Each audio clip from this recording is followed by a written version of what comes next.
अस्सलामुअलैकुम दोस्तों, मैं हूं एमडी नासिर और आप देख रहे हो मेरा यूट्यूब चैनल। मैं फ्री वीज़ा में कतार जाना चाहता हूं, क्या मेरा जाना सही रहेगा?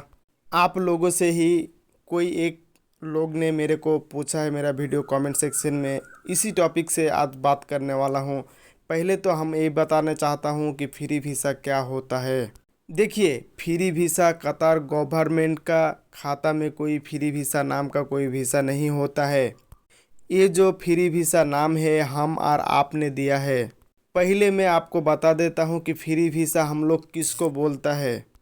जैसा कि फ्री वीज़ा हम लोग उसी को ही बोलता है कि हम और आप जिस कंपनी में काम करने के लिए जाता है उस कंपनी का साथ मेरा एक बात होता है कि मैं आपका पास काम करने वाला नहीं हूँ, आप थोड़ा कुछ पैसा ज़्यादा ले लीजिए, मेरे को बाहर में छोड़ दीजिए। उसी को हम लोग बोलता है फ्री वीज़ा। तो इस वीज़ा के लिए बहुत सारे लोगों ने धंधा भी खोल के रखा है और ये आप लोगों को मालूम नहीं होगा, हम लोग को ज़रूर पता होगा। हम लोग को एक्सपीरियंस हिसाब से हम लोग बता सकता हूँ, ये जो फ्री वीज़ा नाम में जो वीज़ा बेचा जाता है ये बिल्कुल कतार में अनलीगल है। कोई भी पर्सन अगर वीज़ा बेचते हुए और वीज़ा खरीदते हुए पुलिस अगर पकड़ लेता है तो उसको सीधा पकड़ के डिपोर्ट किया जाएगा अपना देश। दूसरी बात तो ये है कि आप जो नया लोग जाना चाहते हो वो लोग को तो पता ही नहीं है वीज़ा क्या होता है और वीज़ा कैसे क्या काम करता है। जो लोग ऐसा सोचते हो कि मैं कतार में जाएगा फ्री वीज़ा लेकर बहुत सारे पैसा छापेगा, तो वो लोग गलत सोच रहे हो, क्योंकि फ्री वीज़ा नाम का कोई वीज़ा ही नहीं होता है और कतार का हुकूमत वो वीज़ा लागू ही नहीं किया है। कतार में अभी फ्री वीज़ा नाम बोल के बहुत सारा जोर तोड़ बिजनेस भी बहुत आदमी कर रहा है और आप हर किसी को पता है कि अनलीगल चीज़ क्या होता है। तो मैं आप लोग के साथ डिस्कस बात करने वाला हूं, क्योंकि आप लोग को ये पता नहीं है। जैसा कि आप कोई भी कंपनी में काम करने के लिए जाता हूं, वही को उस कंपनी का कोई एक एरिया होता है।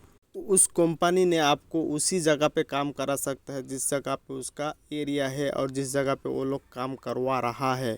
और आप जब फ्री वीज़ा ले ले रहे हो, आप किधर भी जाके काम कर रहे हो, जब भी आपको सुरता पकड़ता है, पुलिस पकड़ता है, पकड़ के जब आपका आईडी चेकिंग करता है ना, उसी टाइम में आप पकड़ा जाते हो। पुलिस उसी टाइम में क्या करता है, अपना मैसिंग में चेकअप करवाता है और करके देखता है कि इस बंदे के तो काम यहाँ पर नहीं है, तो ये बंदा यहाँ पर क्या कर रहा है। अगर आपको जब पूछताछ करने लगता है तो आप थोड़ा बहुत बोलने में लड़खड़ा जाते हो, उस टाइम में पुलिस को मतलब अंदाज़ा हो जाता है कि ये फ्री वीज़ा वाला आदमी है।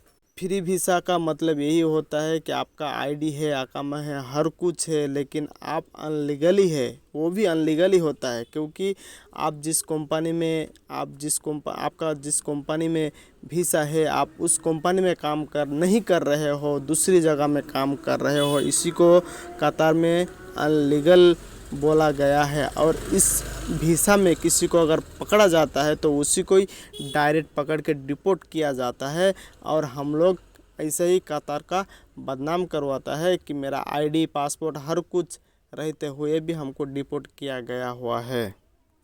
अगर मैं एक सलाह देना चाहता हूँ आप लोगों को, कोई भी पर्सन इससे पहले गल्फ़ कंट्री में काम किया हो उसके साथ आप संपर्क कर सकते हो कि भाई फ्री वीज़ा में जाके क्या मेरा कुछ हो सकता है, मैं फंस सकता हूँ।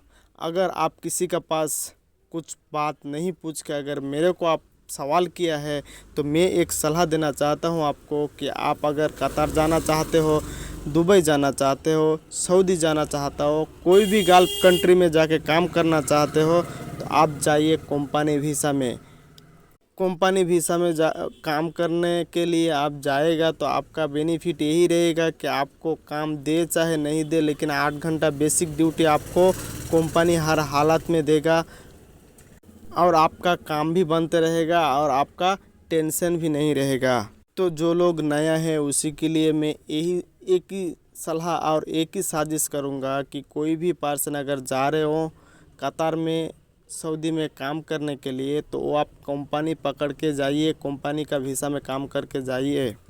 और ज़रूरी बात यही है कि आप वीज़ा लेने के टाइम में ज़रूर उसको चेकअप करें कि ये सप्लाई कंपनी है कि ये ओरिजिनल कंपनी है। सप्लाई कंपनी में अगर आप जा रहे हो तो ज़्यादा से ज़्यादा आपको काम भी करना पड़ेगा और पैसा भी उतना ज़्यादा नहीं मिलेगा, क्योंकि सप्लाई कंपनी जो होता है वो बहुत घटिया होता है। और वो क्या करता है, एक महीना एक कंपनी का पास काम है तो उसको आपको दे दिया 10 दिन के लिए, 15 दिन के लिए कि 20 दिन के लिए, फिर दूसरी जगह में दे दिया।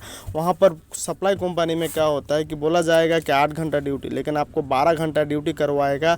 तो ये सोच समझ के ज़्यादा करके सोचिए और सोच समझ करके जाइए। आप पता करके जाइए कि ये कंपनी लीगल है कि ये कंपनी सप्लाई है कि ओरिजिनल कंपनी है। अगर आप सप्लाई कंपनी में जा रहे हो तो और भी आपको परेशानी हो सकता है। तो मेरा इन्फॉर्मेशन कैसे लगा, अगर अच्छा लगा होगा तो लाइक कीजिएगा, कमेंट भी कीजिएगा, चैनल को सब्सक्राइब भी कीजिए। तब तक खुदा हाफिज़।